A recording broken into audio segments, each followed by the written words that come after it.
Dubai news one में आप तमाम लोगों को वेलकम करते हैं। अगर आप भी यूएई के अंदर मौजूद हैं, दुबई के अंदर मौजूद हैं, तो ये वीडियो आप तमाम लोगों के लिए एक बहुत ही बड़ी ब्रेकिंग न्यूज़ है, क्योंकि दुबई गवर्नमेंट की जानिब से 2 साल कैद का एक नया ऐलान कर दिया गया है। 2 लाख दिरहम भी आपको जुर्माने किए जा सकते हैं।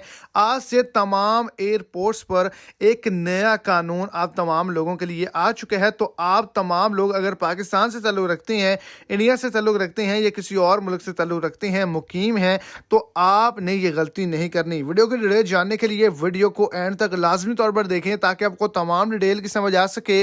और अगर इस चैनल पर आप फर्स्ट टाइम हैं तो लाजमी से चैनल को सब्सक्राइब कर दें, इस वीडियो को लाइक कर दें और अपने दोस्तों तक भी इसको ज़्यादा से ज़्यादा शेयर करें। तो अगर आप यूएई के अंदर मौजूद हैं, किसी भी एयरपोर्ट पर हैं, दुबई के, अजमान के, फजीरा के, रईसुल खैमा के, अबू धाबी के या शारजा के एयरपोर्ट पर अगर आप एयरपोर्ट के स्टाफ से बदतमीजी करेंगे तो आपको 2 साल कैद का ऐलान हो सकता है और इसके अलावा 2 लाख दिरहम जुर्माना भी हो सकता है।